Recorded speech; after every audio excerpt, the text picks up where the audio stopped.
being here. We are incredibly lucky, aren't we? Microphone. Oh, right, I forgot. How does this work? Hello, can you hear me? Okay. I'm going to just say a couple of things about this record. She packs a lot into this album. She remembers everything. Oh, by the way, Rosanne Cash.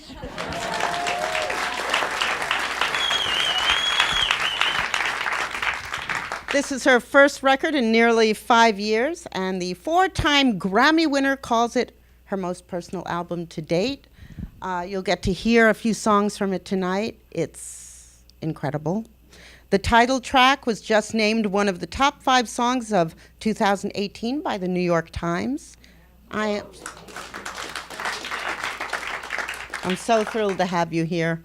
It features 10 new songs plus 3 extra tracks that appear on the deluxe edition of the record, where, as the Boston Globe said, she is both speaking out and looking inward. And you said there's nothing outside of yourself there. Not in this record, no. The last 3 albums I did were themed albums, about Black Cadillac, about loss, and then The List, which was a covers record of a list of songs my dad had given me when I was a kid. And then The River and the Thread, the last one, which was really geography, both emotional and ancestral and musical of the South. And I really didn't want to do a themed record again. I felt this urgency to get back to personal songwriting. Urgency is how I experience the record. I mean, it's lush, it's gorgeous, but there is a sense that there are things that you have to say. You say them lyrically, and you say them with a kind of eloquence that allows every listener to sort of project themselves into it. Brooke, I'm actually blushing. Thank you. Thank you. But why do you think it took 14 albums to produce the most personal one so far? I just don't give a damn anymore. Exactly. I just, we were talking about this before, about we're 2 months apart in age, and at this point in our lives, you don't have any more anymore. F's to give. You don't have any more F's to give. That's exactly right. And yet we still have a lot to say, and less time to say it. So there's a feeling of urgency that everything I want to do in my life, lyrically, musically, personally, I have to do it now. How much of it is about taking stock? A lot. You and I, we were talking about both gratitude and freedom before we came out here. What do you want the most? I want to feel grateful, and I want to feel free. And taking stock of regrets so that you can finally let them go. That was one thing. Taking stock of how much rage you still have left in your body, so I can put it in a song. And the preciousness of what I have, a long-term relationship, children, work I love. 5 kids. 5 kids. Gave birth to 4, got 1 for free. That was a lot of box tops, wasn't it? Yeah. Do you remember the first song you ever wrote? I do, but you're not going to ask me to tell you anything about it, I hope. Like not even 2 lines? Well, I will tell you, because I had to do this show called First and Worst, and it was a fundraiser from the Music Health Alliance, which is a great cause, which is the only reason I did this. You had to play the first song you ever wrote and the worst song you ever wrote. They happened to be the same song for me, and it was called Love Has Lost Again. Isn't that deep? It could mean anything. It's true. So, hum a few bars? No. All right. So then we're going to go to another song that's about loss and rage, and I want you to tell me about it before we ask the guys to come up and join you. Tell me about the only thing worth fighting for. T-Bone Burnett and I have been friends for a long time. He's a great producer, music supervisor, beautiful soul. And he was music supervisor for True Detective. Which you did a season of. I mean, you provided music well, for... that's what I'm getting to, yes. So he called me up and he said, will you write some lyrics that are kind of about destruction and maybe there's a bird in it and some, he just kind of went on and on. I go, yeah, that's my wheelhouse. I'll do that. And so I wrote these lyrics and sent them to him, and he and Lyra Lynn wrote the music, and it ended up opening the second season of True Detective. And even though it was a commissioned work in a way, it was still like really me. It was still where I was in my life. So even that one, and a second song that he asked me to write lyrics for called My Least Favorite Life, they were still me. It was all there. It's all you can do right now. It's all I can do right now. That's right. What else am I going to do? Get it from television? I don't think so. Can we hear it? Yes. I want to ask Zev Katz, Sean Pelton, and John Leventhal to come up.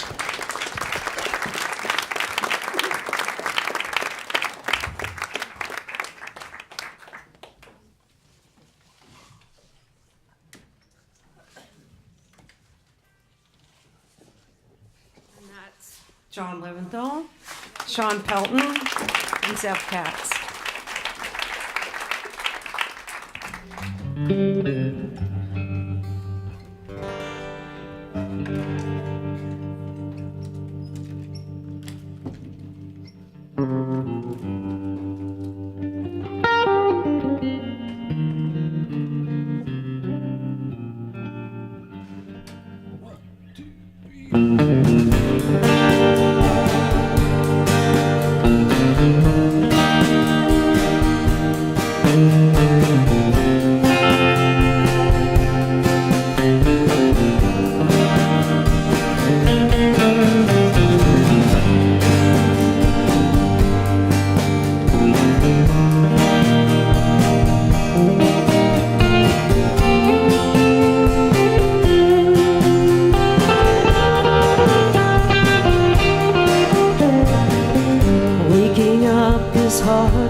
Pictures on the mantle speak your name softly like forgotten tunes just outside the sound of rain. Work me like a pair of thieves with tumbled blocks and broken codes. You cannot take that from me, my small reprieves, your heart of gold. Work me like the battlefield, locked inside a holy war. Your love and my due diligence, the only thing worth fighting for.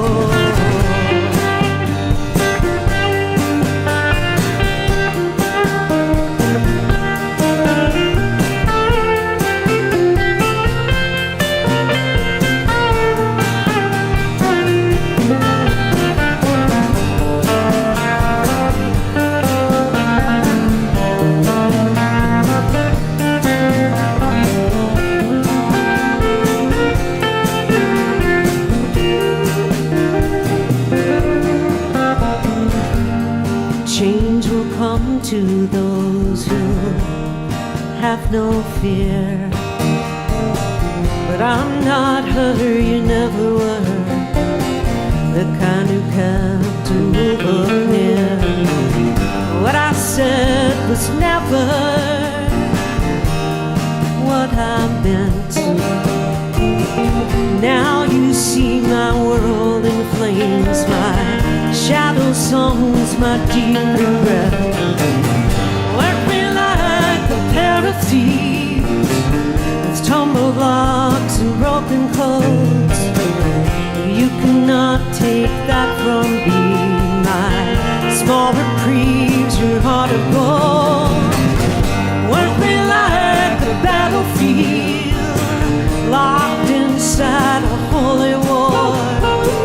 Your love and my due diligence, the only thing worth fighting for.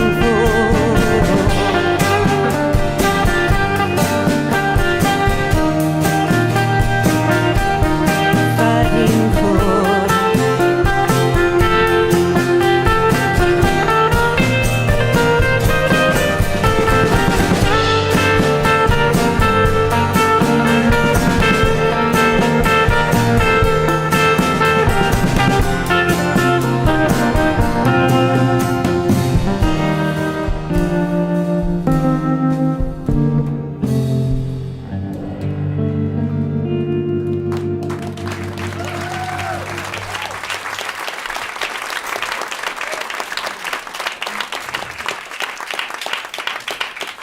Thank you. Your love and my due diligence. There's something so kind of scary about that. Yeah, it's definitely a razor's edge. I mean, what I was thinking about when I wrote that line, and I hesitate to even say what I was thinking about because other people may think it means something different, and that's entirely legitimate. But I was thinking about how easy it is to blame the one you love, and what due diligence it requires to keep the circle around yourself, you know, not fire the arrows outside the circle. And so then where do they go? Yeah, careful. I mean, we know your family, sort of, even if we don't. Mm. So, did you always think you were going to do music? I thought I was going to be a writer. In fact, I knew I was going to be a writer from preteen. And you have. You've written 3 books. Yeah. And a collection of short stories. And a lot of essays, yeah. Yeah. I didn't want to go into music because I just thought being famous was the worst thing that could happen to you, and the danger of becoming famous if you were a musician was really high. So it took. Are you? I mean, it took me a while to get over that and realize that you could have your work in public and still have a private life. Mm-hmm. But that was what held you back. Well, also, I had a parent who was really successful in that field, and why would I want to draw comparisons? Yeah. You know, so I'm thinking of Ravi Coltrane. Turned out to be such a great player. Yeah. And Michael Douglas turned out to be a great actor. And you turned out to be an amazing musician. I was interested to read that Joni Mitchell, and in particular the album Blue, was really important to you. It was important to me too, and to a lot of people. But I remember that Dylan wrote Tangled Up in Blue because he couldn't stop playing blue. As well he should have. Well, I mean, it's almost a cliche, isn't it? Women of our generation and Joni Mitchell's Blue, it was just a bucket of cold water in the face. For me, though, it was the first time I realized that women could be songwriters. I mean, we were young, so it was not like a strange thing, but at that point in my life, I knew Lennon McCartney, I knew my dad, I knew all these great male songwriters. It didn't occur to me that women could be songwriters until Blue. And not only could they be songwriters, but they could use their internal lives as the raw clay for art, put it out in a public sphere, and have it be legitimate, valued, important even. That was an eye-opener. And I can trace everything I do back to that moment. What about collaboration? I love collaboration, particularly now. I was far more territorial when I was younger and didn't want anyone to mess up my stuff, you know.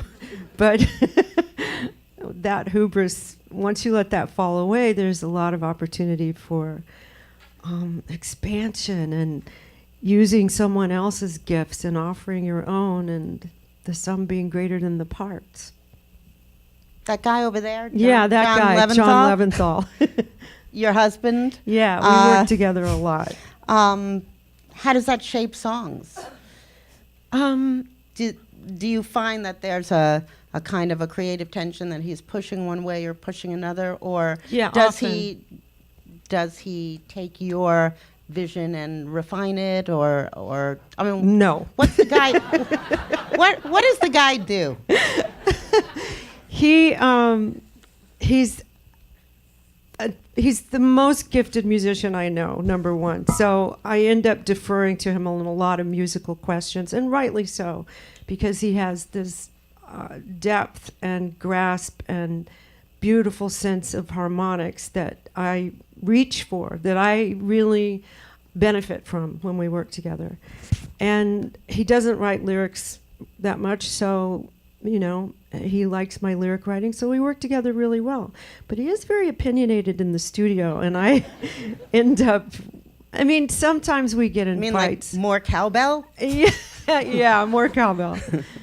We get in fights, but it ends up being in the service of what we're doing, hopefully.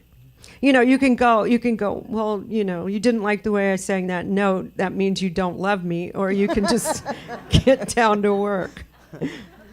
But like a novelist, the subject matter of this album is the stuff of your life. There's the song "Crossing to Jerusalem." Is that a portrait of a marriage? It is. There are two songs really that are about being in a long-term relationship, "Crossing to Jerusalem" and "Not Many Miles to Go." And at some point in a long marriage, you realize that it's inevitable that one of you is going to leave the other, that you're going to see each other to the end of half of that union. And it's unspeakably sad, and yet it makes every moment kind of buzz with more pleasure and preciousness, or at least that's how I've felt it. And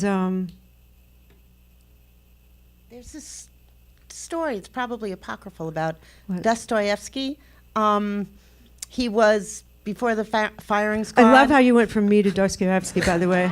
That was really good. Well, it's really relevant. I'm not kidding.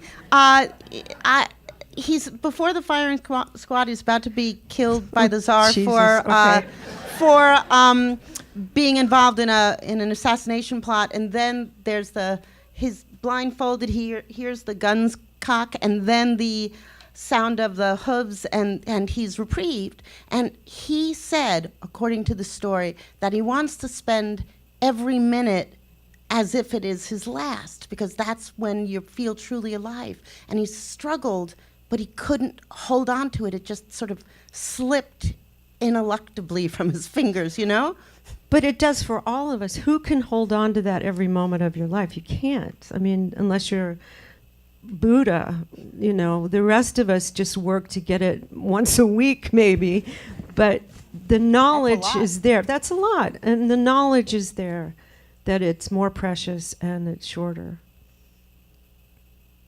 I see lots of similarities, although he had a gambling problem. And talk about, you have been an activist for a very long time. There's a quote that I got that you said, if I can find it, which seems to sum it up. You said on World Cafe, "I was taught if you don't speak your conscience, if you don't have the courage to state your own convictions, then you're not worth very much." And I know that you have been very engaged in the issue of gun control. And although this is not a political album, I think it's fair to say that the song, and we aren't going to play it now, but you guys should listen to it, Eight Gods of Harlem, is about that. It is. That's a song I wrote with Kris Kristofferson and Elvis Costello. And it plays out one scene, and we each sing from a character. I'm the mother, Kris is the father, Elvis the brother, of a child who dies in gun violence in Harlem. And we wrote and recorded that song in one day. John produced it, and it was one of the most magnificent experiences in the studio I've ever had. But the song is really about how losing one child to gun violence, it doesn't just affect the family, it ripples out to the community, to the city, to the world, whether we are conscious of it or not. Do you think that that there's ever going to be any traction on that issue politically? I have a little bit of hope right now with the new Congress. And people like Gabby Giffords and Chris Murphy in Connecticut, who are just so wonderful, and they're so relentless in their passion for this issue and for getting background checks and just, basic common sense gun laws, and like realizing that a person's right to own an arsenal of military-style weapons is not written into the Constitution. And just getting people to recognize that in government, I do have some hope right now. Now, you've had other issues that you've been involved with. Copyright has been an issue for you. Yeah. And that's about protecting the wherewithal, the well-being of artists. Yeah, most copyright laws were written pre-internet, pre-World War II, some of them pre-World War I, and they just don't make sense anymore. And getting musicians paid in the digital realm is really difficult. And I see young musicians quit all the time, and it's heartbreaking.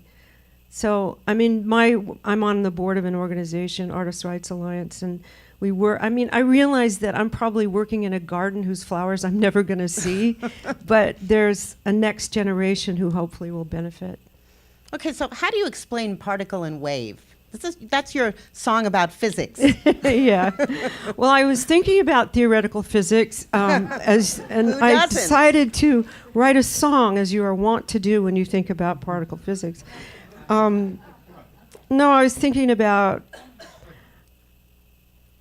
light slowing to shine on someone you love, the speed of light actually changing, that love would be that powerful, And also just thinking about all of us together, that we're not just here for the pursuit of happiness, but we're here to suffer as well. And there's a rainbow of suffering that we all have, and it binds us together.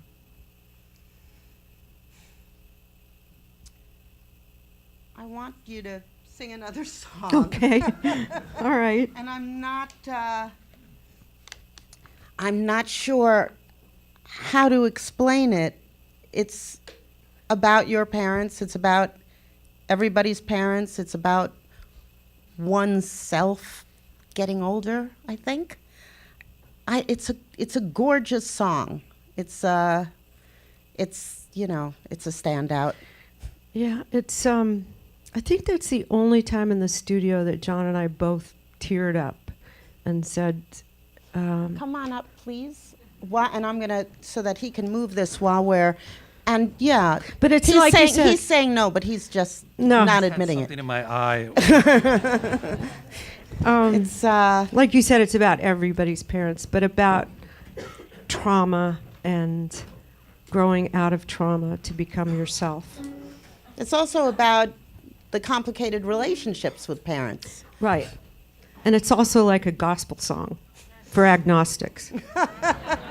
One other thing, you recently won an award, the Spirit of Americana Free Speech Award, this past September. Your father was the first artist to receive it back in 2002. Yeah.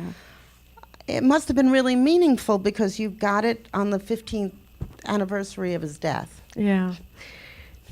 It was odd that it happened that way, but it did add some sweetness to it, you know, and the fact that he was the first person to get it, the fact that it was in partnership with the First American Center in Nashville, those people who marched for civil rights and then founded that center.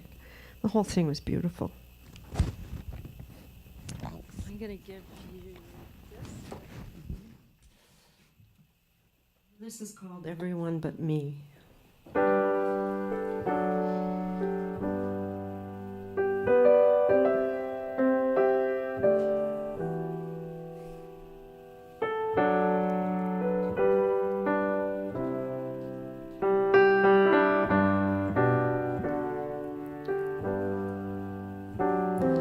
We plow a similar field of all the bones of remembered hearts and all the crackpot dreams and all the backroom art. We're on a similar course, on a track laid with broken glass. So tie your shoes real tight, and it goes by real fast. Mother and father, now that you're gone, it's not nearly long enough, still it seems too long.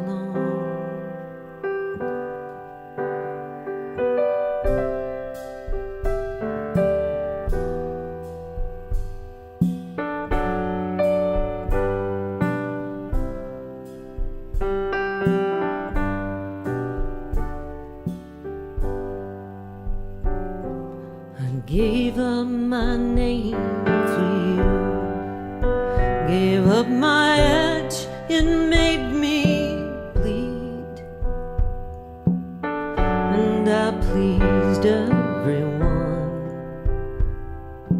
I mean everyone but me. And there behind the closing door, I'm not enough and then too much. Our strange and beautiful lives fade and turn to dust. Mother and father,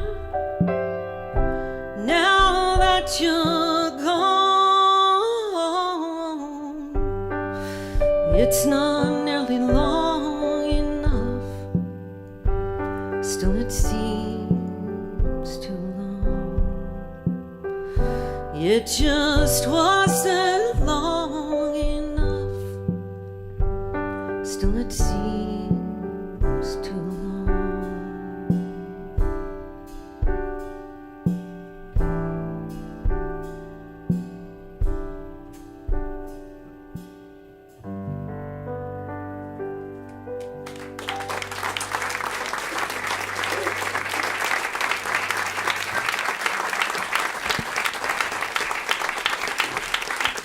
Thank you.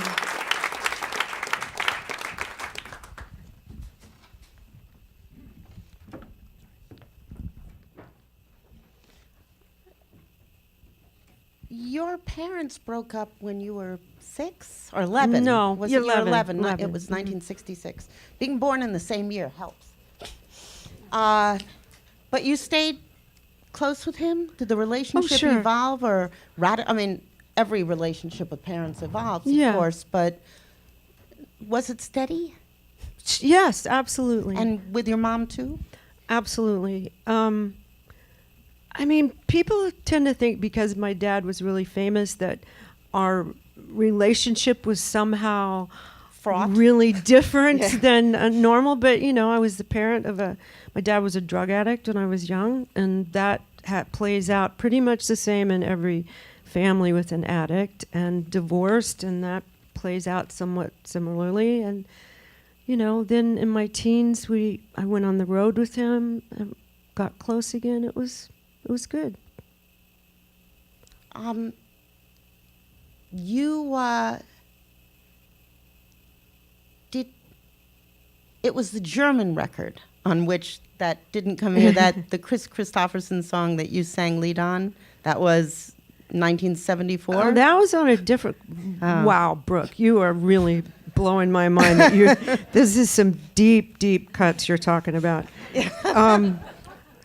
That was the Kris Kristofferson song that I sang on an old record of my dad's. The German record was my first album that I made in Germany. Well, for a deep cut, I messed it up pretty good. No, it's good. The fact that you knew about either one is impressive. But so he encouraged you in the music. He did, but in the way a parent would, not as a fellow professional, That's good, honey. Keep writing. Like any good parent does. Yeah. Specifics, that's what we're taught when you have young children. They say, don't just praise them, give them something specific. Like, all of that wasn't so beige, Yeah, we didn't know about all that parenting stuff back then. Did I read right that you've joined the Daughters of the American Revolution? Have you reconciled yourself to the South? I did. Oh my God! And some of my badass DAR sisters are here. I just realized that. Okay, so I have to offer a codicil to this whole thing. The reason that I joined the DAR is because I have multiple patriot relatives who fought in the Revolutionary War. And, the DAR got a bad rap for a long time as being, just a very white ladies organization and super exclusive. It's changed over the years drastically, and I joined it because I hated Trump's immigration policies so much. And it was so painful. It's so painful every day that I said, I'm going to join the DAR because my family has been here since the 1630s, and I welcome everybody. So I'm joining the DAR. And one of your concept albums was about the South. And I guess not long after that, you moved to New York City. Well, I moved to New York City in 1991. So I've been here a long time. Mm-hmm. The concept record about the South, you're talking about The River and the Thread. Mm-hmm. That was after? That was the last record. Yeah. That was 5 years ago. Oh, that was just 5 years ago. Yeah. So why did you leave to come to New York in 1991? You know how sometimes people say, we always thought she was kind of weird, turns out she's just a New Yorker? That was me. I mean, I always felt myself to be a New Yorker, even long before I moved here. What was in your mind about what a New Yorker was? Well, I came here quite often as a child. In fact, people don't realize this, but my dad had an apartment at 40 Central Park South. And so I used to spend... La-di-da. I know, la-di-da, very fancy neighborhood. So I came a lot, and I just knew I belonged here. And then I married a native. So... There you go. Boom, there you go. And so you're... Well... I'll just give everybody her address now. So the day comes out. No, just kidding. There's another project you're doing, which I think is really interesting. Norma Rae on Broadway. Yeah, well, we hope it gets to Broadway, but yes. I've been writing the lyrics. John has been composing the music. We're working with a book writer and a director. We're almost 5 years into this, and we're hoping to take it to Broadway. I think we are going to get it staged in 2020. That's great. Yeah. It's good. It's timely. It's about a woman's transformation in the framework of union organizing. So it's a very timely story. Speaking of timely, a song that you were prescient, I think, in writing is the title song, the one the New York Times dubbed one of the best, and it is an amazing song. It's also angry and anguished. Yeah, And you have 4 daughters I do, and a son. and a son. Have you guys talked about what's been going on lately? Constantly with my daughters. Yeah, I have unusual children. My daughter Carrie graduated from the New School with a degree in gender studies and a goal of being a wife and mother. I thought that was the most beautiful postmodern thing that you could think of, right? Practically goth. I know, right? And my son, mine John's son, bless his heart, he was filling out his he's in college. He was filling out his college essay year before last, and one of the questions was, what is the one thing you would change in the world if you could? And he wrote, sexism. He said, because I have a mom and 4 sisters, and I see how much it hurts them. I said, this is such a good boy. We need more good boys like him. He's a mensch, yes. And are they, is anybody in your family interested in music? He is. In fact, he just made an album this past summer, and now he's got singles on Spotify, and he's on playlists and thousands of followers. I said, how do you do that? He goes, Mom, just, figure it out. God. And he's in college now. Yeah, so he's like 19 or... He's 19. Yeah. He's at the University of Chicago. So talk to me about... She remembers everything. Well, I wrote the lyrics, and Sam Phillips wrote the music, who is the most beautiful songwriter. If you don't know her, please check her out. And like we talked about earlier, no more F's to give, and hedging no bets at this point. But I was thinking about trauma, and I wrote this before the Me Too movement, before the Kavanaugh hearing, so it was kind of prescient, I think. I was thinking about trauma, early trauma, and who we would be without it, and how long we spend in our lives getting away from it, and how to somehow metabolize it and move on. And the first line of the song is, who knows who she used to be before it all went dark. So there's no narrative in this song. It's like a room that she's in, and it's a room filled with grief and rage and but urgency, like we were talking about. Mm-hmm. Yeah, it's such a signifier for the album in that way. And it also has that curious and utterly persuasive thing of being about a person outside yourself and a person inside yourself. Right. And I'm glad you noticed that. it's in so many of the songs. Yeah. And, so it's It's if it weren't so complex, it would be almost anthemic, because it's about the nature of memory, and without really being specifically about that. And what made you think of memory and women's memory?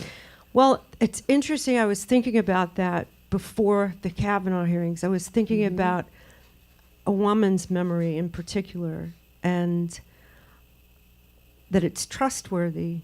And I was thinking about remembering everything of your whole life. What if you remembered every moment in your life? Every stranger you had ever glanced at, everything that ever happened to you, every thought, everything was contained in your body and mind. That would be such an enormous burden. You couldn't do it. But to me, there was a sense of safety and comfort in the idea that it did exist somewhere. Like that there was a library of your memory that you could go to and pull out a drawer if you needed to. And that idea just captured me for a long time. I kept thinking about it. But it's a terrifying place. It's terrifying, but powerful as well. And then I wrote the song, recorded the song, and then the Kavanaugh hearings happened, and I realized women's memories have not been trusted throughout time. They're treated with suspicion. Why is that? Well, I don't know, but the first thing to do is to look at it, right? Right. There's you titled the album. This is your record. I mean, this is more your record than any other record that you've done so far. I think so. And you titled it She Remembers Everything. Yeah. But I have to say, I'm not an absolutist. I had some great men working with me. Mm-hmm. Yeah, no, I'm not leaving these guys out. No. I'm just saying, why did you choose this song as the title song? Because it seemed like both a warning and a come on. It seemed seductive and a threat at the same time. And I just love that. Yeah. It's very ambiguous.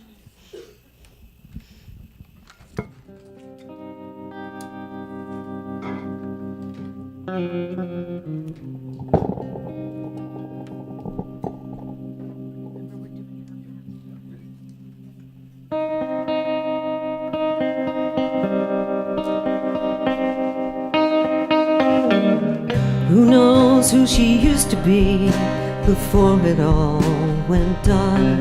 Was she like a streak of fire, a pane of glass, a beating heart? All the mirrors, all the smoke, charades of Valentine's, versions of the third degree, yours and hers and mine. I didn't know her then, my enemy, my treasured friend. Outside this waking dream, she remembers everything.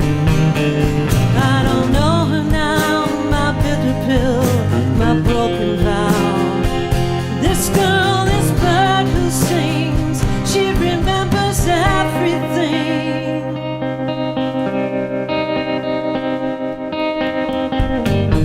Was a time we looked so fine behind a burning wall. A loss in me and tenderness, we had to have it all.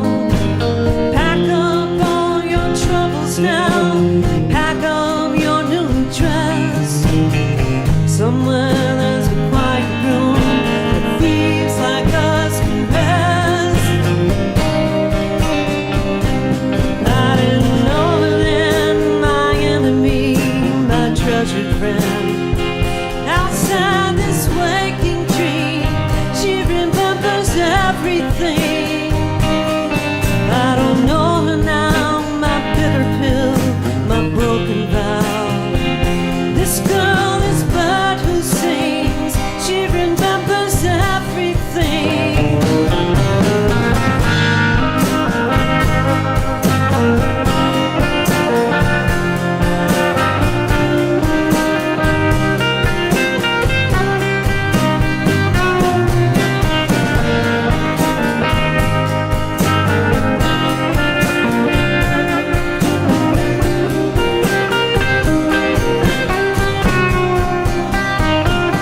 I didn't know her then, my enemy, my treasured friend. Outside this waking dream, she remembers everything. I don't know her now, my bitter pill, my broken vow. This girl, this bird who sings, she remembers everything. She remembers everything.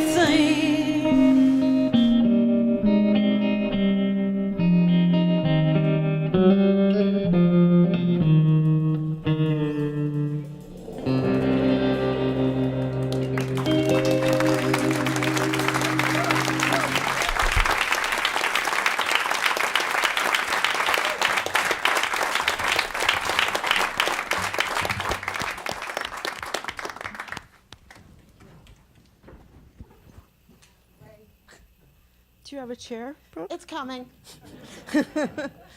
I have confidence. There it is. Wow. You guys are super tight, I have to say. Just running up there. Thank you.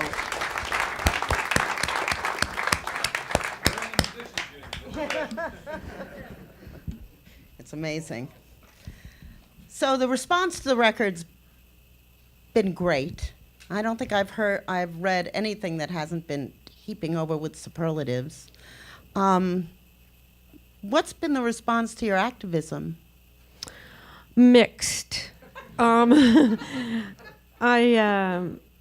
wrote this essay, this op-ed for the New York Times about after the Las Vegas shooting happened, about asking country musicians to separate the threads of patriotism and gun ownership. You know, they're not the same. And it seemed that the NRA had launched a campaign, a very subtle campaign, to conflate the two things. So there was a lot of blowback from that particular op-ed, and crickets from the quarter that I hope to rouse as well. Mm-hmm. So, you know, I mean, what are you going to do? You're going to not say what you think. And I mean, gun control, the whole activism around gun control and everything I do there, and I've been doing this a long time, is an extension of mothering. You have to lock an aspirin bottle. You know, why are we not taking care of this? Mm-hmm.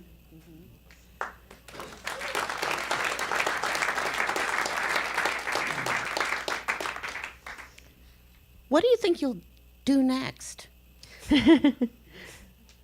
Tonight, I'm going to go put my pajamas on and watch Outlander.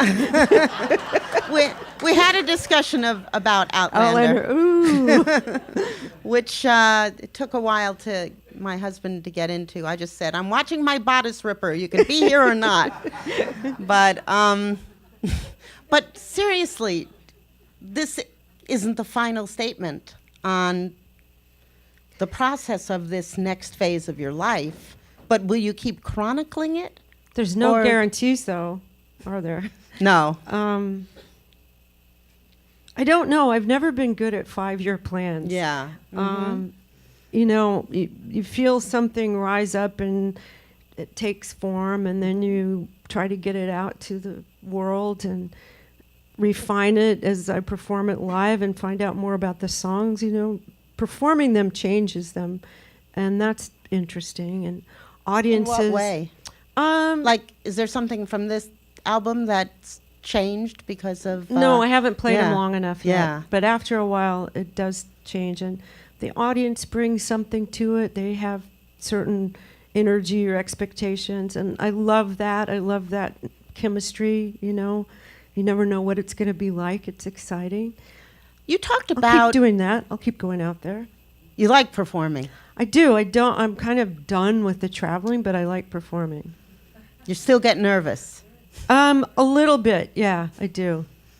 And my daughter said this great thing to me. She said, if you still get nervous, it means you still care about what you do. It's true. I was just wondering, because we are the same age, and I think we're going through a lot of the same things, how you process stuff. Tell me, here's a question I'm sure you've never been asked before. How do you write your songs? No, I mean, seriously, you've talked about being a lyricist. You haven't talked much about writing melody, but you do. I do. In the last few years, I've written less music, and John has written more music. We've collaborated a lot. But there are a few songs on this album I wrote the music as well. Particle and Wave, Not Many Miles to Go, a song called Rabbit Hole. Writing music for me is purely a function of my limitations, because I'm a limited technical musician and I don't play very well. You know, I'm like the worst piano player ever born. And I doubt that. An okay rhythm guitarist to John sometimes, but you know, I don't have that facility to find things, so I tend to go to the same chord progressions a lot, and then he calls me on it sometimes, like, could you just do something else? But I don't know. You sit at the piano and something starts to come, or you sit at a guitar. And So it starts with the music. It doesn't start with a line of no, poetry. Usually for me, it starts with lyrics. It starts with a line, an idea, something to do with language. Do you remember how a particular line put the album and said, "Oh, that's what this album's about"? She remembers everything, in part. It was the center of all of these satellites of ideas about mortality, loss, long-term love, gothic female being, rage, trauma, all of those things. But that makes it sound like it's all very dark and disturbing, and some of it is, but there are beautiful moments, particularly of the music genre, like Crossing to Jerusalem. Mm-hmm. That's an elegy.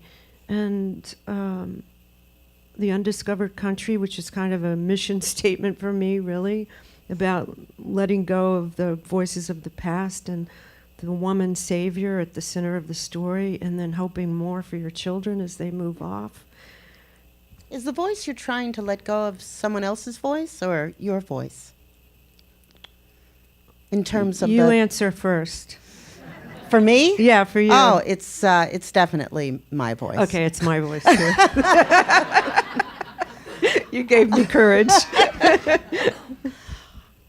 This is Q&A time, if you like. Oh, wow. So please. I didn't realize you were going to do that. Go ahead. Can I do a comment instead of a question? It Comment, depends. just very quick. I've lost track of time, so it could have been 5 years ago.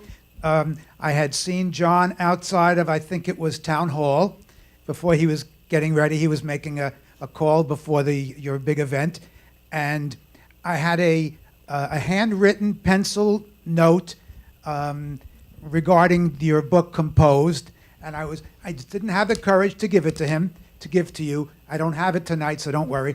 But I just wanted to say that it meant a lot to me, that book, and I guess coming here tonight, the words that came to mind were pure poetry, and thank you, because the depth of it just was so meaningful to me, and I'm sure to many others. So thank you for that book. Thank you.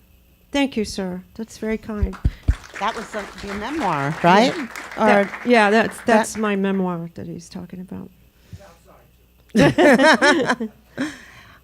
Anyone else? Yes. Let's see. We played Lincoln Center last March, so it's a little too soon to play New York again right now. But are we doing? Are we playing any place close to? Well, yes, we're playing at Carnegie Hall in November. If you could wait. Oh, November we're going to be at Carnegie Hall. Wow. Nice. All right, this is who are you with? All right, this is a really special show. It's me and Ry Cooder at Carnegie Hall. What will you be doing? We're going to be doing. Do you not want me to tell him? No, I think I've got it in my notes here. Yeah, it's already been.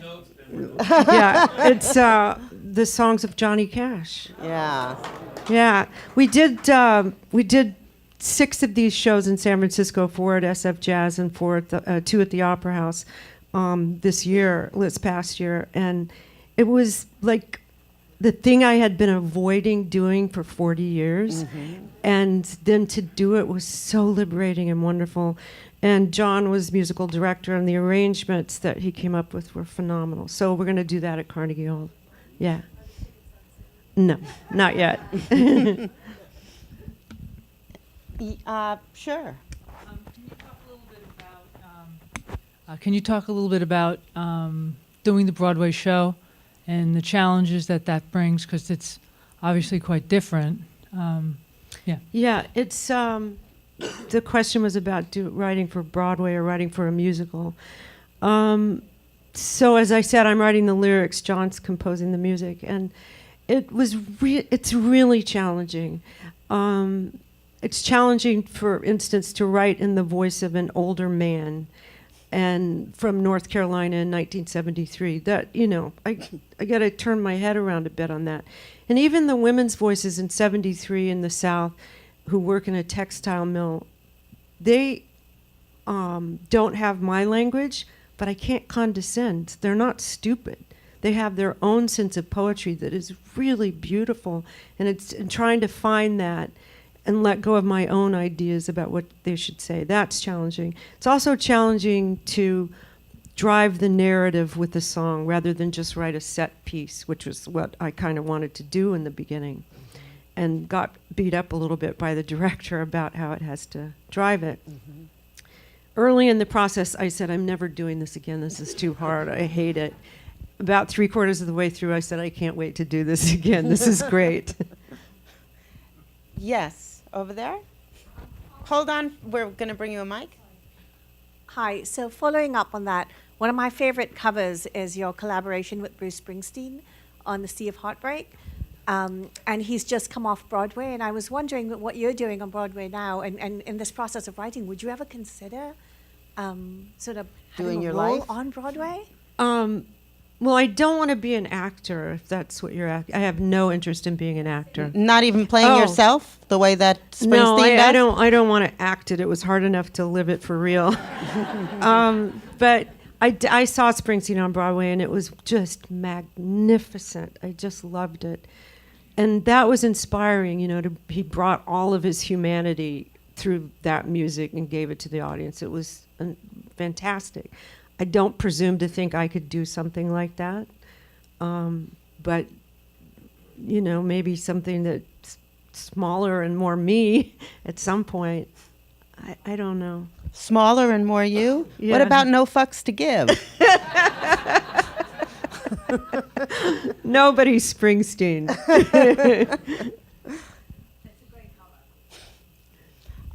Sea of Heartbreak. Thank you very much. At Duke? That's the only time we've ever performed it live. Wow. You were there? Oh my God, that's so funny.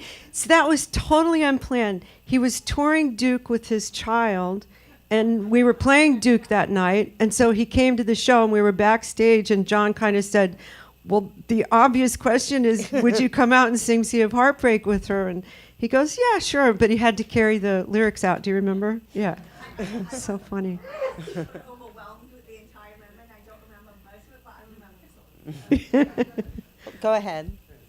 Since you're now a member of the Daughters of the American Revolution, I guess they'll let you play in Constitution Hall as opposed Will they let to me play in Constitution Hall? Yeah.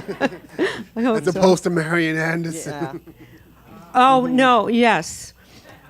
The daughters are back here, and they can talk to you about that Marian Anderson episode. That was, reparations were made to her.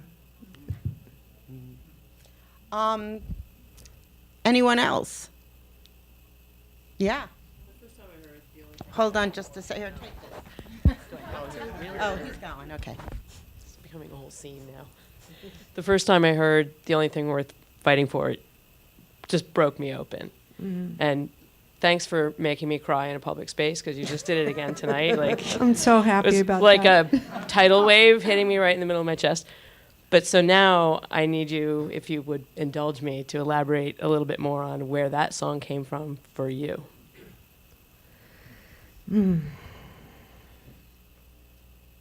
It's hard to talk about where that song came from for me in specifics. I mean, I can be kind of glib and talk about these themes that we've talked about tonight, but to tell you exactly what was going on in my life is hard. I mean, it was a really, really hard time for me. And I always think the specifics don't matter, or the specifics only matter to me. But the feeling we share, and you can bring your own specifics to it, hopefully. Oh, you did? Good. Good. I hope that's okay. Right there.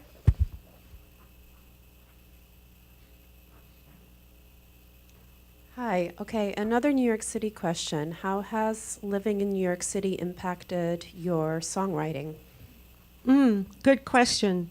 I think it's given me a thicker skin and a more open heart. And that's good for songwriting.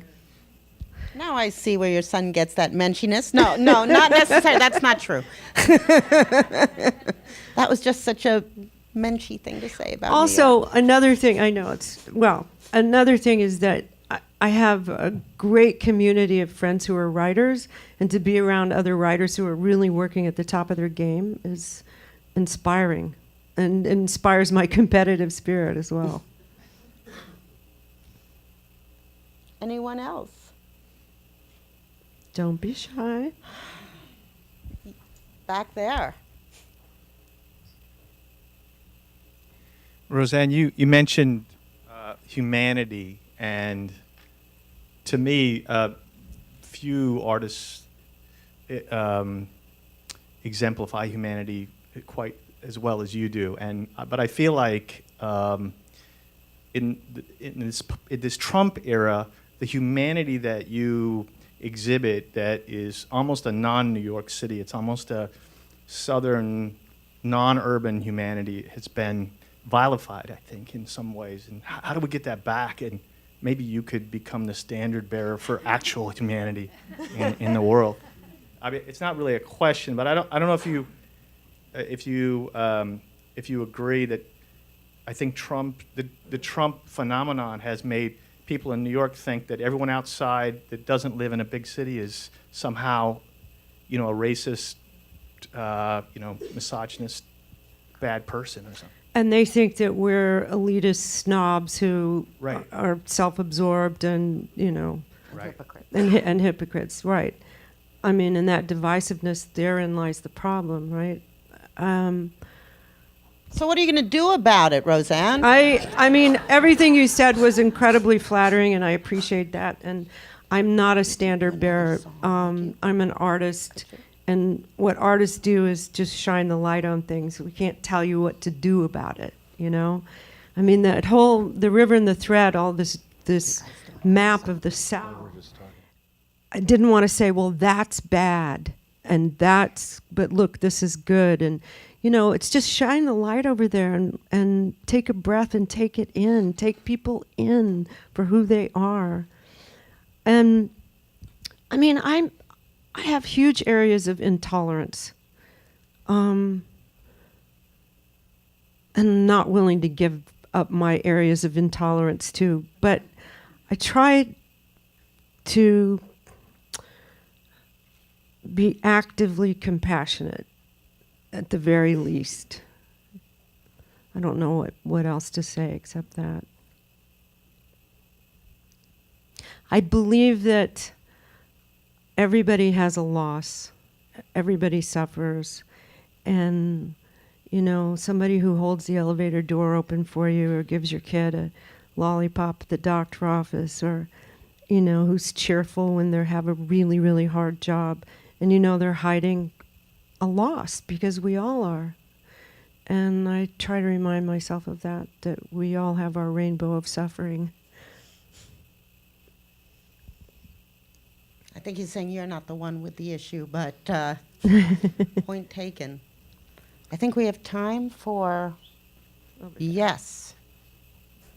Hi, I just wanted to ask you, I work with students a lot who are pursuing music industry degrees, and I wanted to know what advice would you give to an aspiring student who wanted to make a career out of the music industry? Oh, it's so hard right now. I could better talk to them about if they wanted to become a writer or a musician rather than be in the music industry. Is that what you mean? It's probably not quite what you mean. You're not talking about being a promoter or a manager, or you're talking about being a musician? I think for Or the all most of that? part, when they spend thousands of dollars on a degree, they want to make a living in some capacity. So what would you suggest as advice as to a way to break in? Break into the music industry? I want to break out. I don't know. The industry standard that when I first started is completely different. It doesn't exist anymore. Major labels are not important anymore. Everybody can make a record on their computer. There's a bazillion platforms to get your music onto and out there. The digital noise is just relentless. Now, my son seems to know some of these musical algorithms that I have no idea. It's like you get on this playlist, you get it out on this platform, you drop this one first, then this one.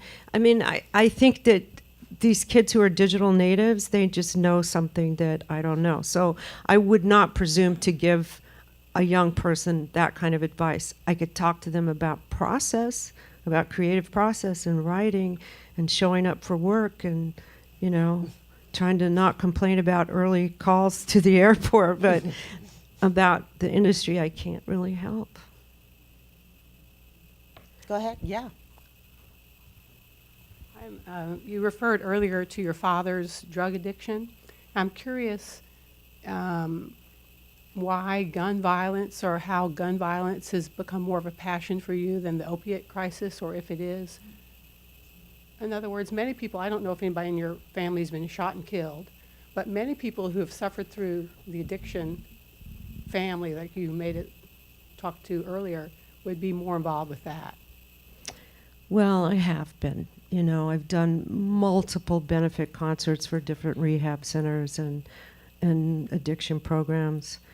I mean, I have people in I love in my family who are addicts still. And, you know, if you have a family member, you know what it's like. It's a series of crises and fear, and it's torturous. At the same time, I have to act on my impulse, my heart, and my heart has led me to act in gun violence. And my daughter was held up at gunpoint. And when I'm appearing at these events or talking or writing about it, I'm constantly aware that the difference between me and a mom who lost her kid to gun violence is a split second. That's the only difference. No. Thank you. Thank you so much. Rosanne Cash.